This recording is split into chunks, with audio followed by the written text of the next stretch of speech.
Hey y'all, it's Annie here, and I have something super exciting to talk to you about. As all of y'all know, because I am talking about it way too much probably on social media, I released my very first book 3 weeks ago, Too Dirty for Jesus. Too Dirty for Jesus I wrote 11 years ago in a totally different season of my life, and finally was able to publish it and get it out into the world around. And it's official. And I'm getting a ton of questions from my readers about some of the things y'all want to know now that you've read the book or now that you're reading the book. So I figured I would take a minute today and answer some of your questions and let you guys in on some of the secret parts of Annie, the Annie behind the book. All right, so question number 1 from my reader. In the book, you talk candidly about drinking and smoking too much. Yet you seem to advocate for more of a sober lifestyle in your real-time social media content. Where are you today in your sober journey? All right, this is a great question. Sober journey for me started about when I wrote this book. It was me confronting the fact that I may have a problem with alcohol. Today, I am 293 days sober this time. And that's completely free of tobacco and alcohol. I also did an almost 4-year stint between 2016 and 2020, pre-pandemic, of course, where I was completely substance-free for almost 4 years. So this has been a journey. This has been a learning process. What do I believe? What do I need? What do I really want? I've never been to a meeting. I've never been diagnosed. I've never been called an alcoholic. I definitively am a binge drinker, so if I start with 1 beer, even if I stop with 1 beer, probably within a couple of weeks, I'm gonna go on a binge and have a night where I drink too much and act like an idiot. And so I am just a much better Annie when I do not drink alcohol. I do not ever smoke cigarettes unless I drink alcohol. I hate that part of my personality. I hate that part of me. And so I just like me a lot better when I just don't drink alcohol. I don't think alcohol's bad. I don't think you're bad if you drink. I just have made some choices at 45 years old that that's just not a part of a lifestyle that is conducive to where I'm trying to go. So currently I'm 293 days sober and I'm really happy about it. And so this is a special little word to anyone out there who may be questioning whether or not you have a problem with alcohol. You don't have to be a full-blown fall-down alcoholic. You can get up every day and go to work, take care of your kids. But if alcohol's ever been a part of a really bad story in your life and you just want to take control of this area of your life, I just want to encourage you that it doesn't have to be a big deal. You can literally just decide, I don't want to do this anymore, and start with day 1. It's just a 1 day at a time thing. Doesn't mean anything bad. Yes, it might change your social interactions. Alcohol is a big part of how we interact with one another. It may cost you some friendships. It may cost you a relationship, but I would just encourage you, if you feel like this is something that you're struggling with or you're questioning in your own life, if I can, you can. And it absolutely changes everything for the best. So there's your note of encouragement. Okay, question number 2. You talk about your relationship with the word fat in one of the chapters. How old were you when you first started struggling with your weight, and where are you now? Walk us through that part of you. Whew, that's a hard question. So I probably started noticing that I had more of a weight problem than my peers. I don't know, maybe 10 or 11 years old. Definitely young, and I was bullied for it. I was made fun of being fat. I'm super nerdy. I was super dorky and fat and wore glasses and braces. It was just not a good combination. But somewhere in the middle of that, I also was under the tutelage and the mentorship of my mom, who struggled with her weight and still has had an awkward relationship with food. And so to take it all the way back to childhood and realize that it's a very big part of my journey. I think the first time I joined Weight Watchers, I was maybe 18 or 19 years old, and probably wasn't overweight, but just was so terrified of getting fat or being too fat. There are so many stigmas with health and weight and beauty and trying to figure out who you are in this world as a woman in your body, maybe as a man too, but I can only speak to the feminine part of it. But my health journey, I would much rather talk about my health journey. My true health journey has been going on for about 11 years, again, since I started confronting myself while writing this book. There was a time, maybe somewhere around the book, where Jacob looked at me one day. He was 8, 9, I don't know, years old. And I probably asked the quintessentially dumbest question that a woman can ask a man, even a young boy. Do I look fat in this, or does this make me look chubby? And my son straight up looked at me and was like, yes, Mom, you are chubby. And I was not laughing at that point. It crushed me because I just wanted my son to tell me that I was beautiful. But it was a real reckoning moment where I was like, man, I probably have let myself go, and I probably am a little bit heavier than I should be, and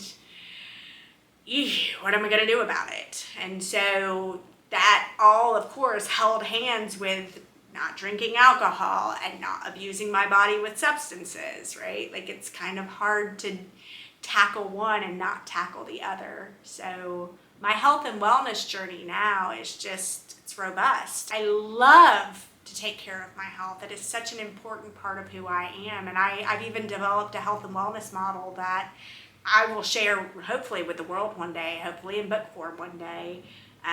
But spiritual health is central, and emotional, mental, physical health are secondary. And I spend a lot of time first thing in the morning to when I go to bed at night and while I'm sleeping, prioritizing health. So I don't have a relationship with the scale. I have no idea how much I weigh, but I feel amazing. I think I am amazing. I don't worry about my weight or my relationship with the word fat anymore, and haven't for a long time. So I will sprinkle a little bit of encouragement on this one as well. It's a journey. You're not going to get it right all the time. You're going to decide that you're going to eliminate sugar from your diet, and then you're going to go on a sugar binge, or you're going to decide you want to lose 20 pounds and then you're going to gain 10. It's about tweaking and honing and figuring out what works for you and what doesn't. And it's also about grace. It's about giving yourself grace and remembering that the target is health. The target is not the way you look. It's not a size of clothes. It's not even a number on the scale. It's being the healthiest, best version of you. One of my favorite things to tell myself is this a better bad choice than I used to make?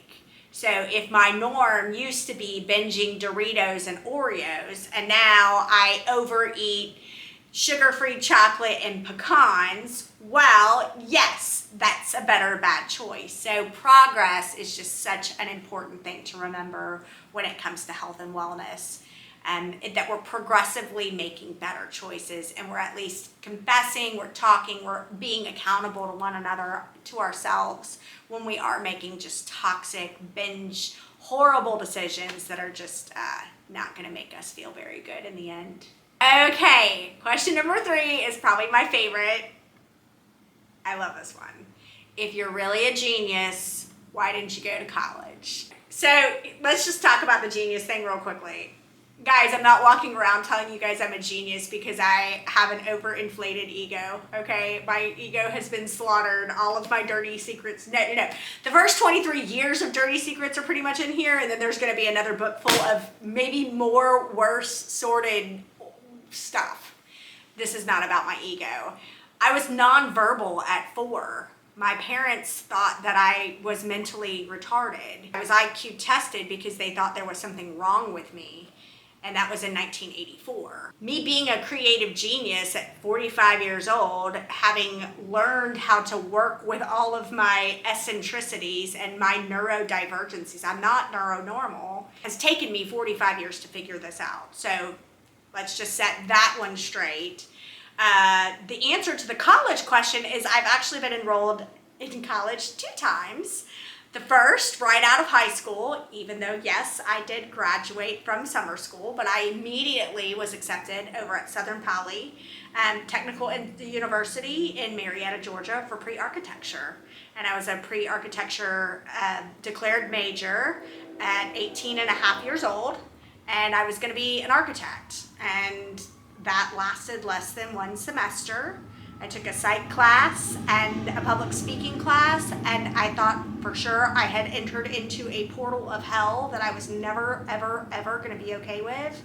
And that was the end of that. So fast forward, I don't remember the age. It's somewhere in between 11 years ago writing this book and where I am today, maybe 2017, 2018. So I was 37, 38 years old, and I decided I was going to go back to school.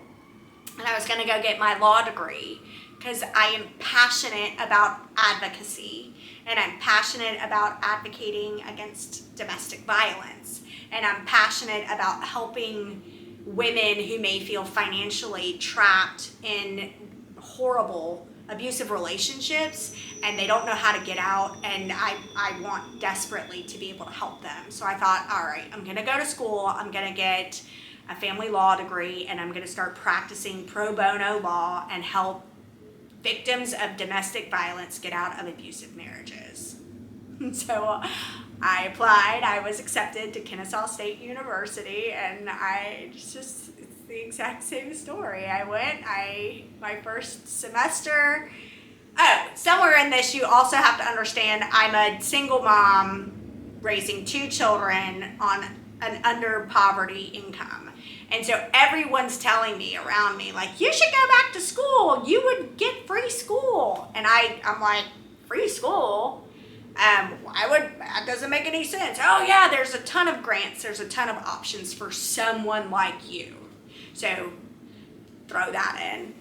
So I go to school. I've applied for financial assistance, and I'm sitting in class with a bunch of freshmen, 18, 19-year-old young men and women, and I'm me, and I'm in an English class, and we're doing free writing, and the teacher literally is looking at me like, well, who are you? Why are you in my class?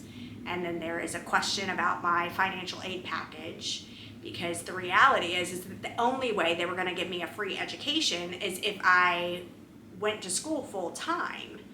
But as a single mom who needed to put food on the table and be able to take care of my children, I couldn't go to school full time and work full time. So they said, oh, no. You go to school full time, and then you get food stamps and you get financial aid to help you cover for everything with you and your kids. And sorry, that wasn't an option. I said, what do you mean I can't just take two classes a semester and just like henpeck my way through this degree and do what I need to do? And they said, well, that's not how it's going to work. And so my financial aid package got booted, and my English teacher was delighted that I was leaving her class. And that was that. And I walked out, and I thought, well, that didn't work. So I have not completely, fully resigned to the idea that I won't ever go to college and get a degree, but I've tried 2 times, and they both were epic failures. So I don't know that that's attached to my IQ. If it is, good on you. Question number 4. Is the Iceman still on the scene? No. Unequivocally no. Haven't talked to the Iceman in years. And that's the answer to the question. But what I will tell you is that I am already writing the follow-up book to Too Dirty for Jesus. The name of the book as of right now is In the Light, because that's how I leave you guys in the first book. And In the Light will tell the rest of the Iceman story. So I will not leave you hanging on Iceman. But no, Iceman hasn't been around for almost 4.5 years. For question number 5, what's next for artist, author, Annie Thrasher? You guys should know by now I have a ton of dreams. Author Annie Thrasher is still trying to process this while I'm writing the follow-up book. And there's already a manuscript that's prepped, but there's some caveats and nuance to that I can't quite uncover. But there's maybe another manuscript that's ready to release in the in-between. I think I've got 6 books completely mapped out, including In the Light and the Stair Step book. But I would think that there are probably unlimited amounts of books when I get to the place that I can take a little bit less time with my corporate job and invest more of my time in painting and writing. So if I can get to that place financially where I've got enough of a security built in to provide for my lifestyle, then I would think that there are probably a ton of books. There's a book about parenting. There is a book about health and wellness. There are probably 3 or 4 books, but the health and wellness model will be a book, and what it means to rock your temple. So some of y'all are familiar with my health and wellness advocacy brand, which is Rock Your Temple. There's a lot, and I'm hoping to have the time and the energy to be able to pour into those and just be able to pour my heart out more and more and more as the days go by. As for artist Annie Thrasher, you guys, there's a part of my paintbrush that is just attached to emotion. And I spent many years painting through pain until I found a better way. And now I much prefer to paint through love. It's a much more beautiful process, and the result is so much more tender. So art is intrinsically intertwined and enmeshed in my love life. And now that you guys have read Too Dirty for Jesus, you guys realize that even the first 23 years were pretty complicated when it comes to romance and me. The last 22 years since 23 years old have been equally, if not more complicated, complex. There just aren't any really easy chapters, or there haven't been any easy chapters yet. So when you see the paint flowing, that means I have found something that is giving me incredible energy and is making me smile, and I want to paint it. I want to paint those colors. I want to paint what I'm feeling. And then when you see that I'm not creating art, I'm frozen. Something has happened and there's a pause, or there's a break, or there's something that has happened to stop the color. And it's the only way I really kind of know how to operate with paint anymore. And I don't know that I want to change it. So what comes next for artist Annie, hopefully, is love. Because if I can find the right love that sticks around and can put up with all of the eccentricities of Annie, then maybe that too, along with the financial bedrock that I'm trying to plan with my corporate job, the stability of a loving partner, a loving male partner, and the stability of having a financial bedrock, maybe those two things together can build this beautiful foundation where artist and author Annie can just really be released to create and enjoy sharing. Last question. How do I get tickets to the book launch party on January 18th in Marietta, Georgia? Yes. Currently, you can, is the first answer. There is a promotion I've got going on. If you leave an Amazon review for Too Dirty for Jesus, even if you bought it from the press, even if you bought it from Barnes & Noble, anywhere you want to leave a review, but please, for the love of Jesus, if you are going to leave a review, go to Amazon. It's going to help my book sales, guys. I wrote this to share. I want this story to get out. I want you guys to meet someone who's going through a rough time and then be like, you know what? I've got a book I need you to read. The ebook is $4.99. This is a very shareable thing. But the more Amazon reviews you guys leave me, the more visibility the book is going to get. And it just means a lot to me when I get to read how the book impacted you. So please leave me an Amazon review. So right now there's a promotion, and I think I put it through maybe the end of December or the beginning of January. I can't remember off the top of my head, but one person who leaves an Amazon review is going to win 2 free VIP tickets to the event. I would think mid-December I'll open up event tickets. Event is happening at the Marietta Square, the historic Marietta Square, the iconic Strand Theater on January 18th, which is a Sunday in the evening. And we're going to be up in the top balcony and have a really, I would say, magical moment of celebration and just time spent together.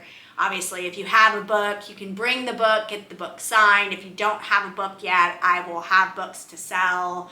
We're going to have a photo op where anybody and everybody can grab a photograph with their favorite author, Thrasher, and have a total, scripted Instagram or Facebook moment if you'd like. And just a time to fellowship and talk and celebrate. So tickets will be available, I'm going to say mid-December, and there will be more details to come. But if you want the first shot at 2 VIP tickets, leave an Amazon review and your name will go into a drawing, and I'll repost that information somewhere on social media. Oh, while I've got you though, real quickly, let me just tell you, the very best way to know what's going on with Thrasher for all things Thrasher is probably Facebook. Let me just tell you guys, I am not advocating a bunch of social media time, but that is the platform that I can share kind of the largest range of content. So if you want to know kind of what the happenings are. Now, I also have a presence on Instagram, and then I've got multiple websites, but they all basically dump into one place. But if you Google Thrasher, you can find me. But the most content is on Facebook. I have had an absolute blast answering your questions. Please feel free to keep writing questions. I think they're fun and I think they're funny. I, of course, will shoot you back a message. But those questions that I pulled, I'm just like, you know what? I think more people want to know these answers. So keep sending your questions over and I'll keep answering them. Talk to you soon. Love you, Nina.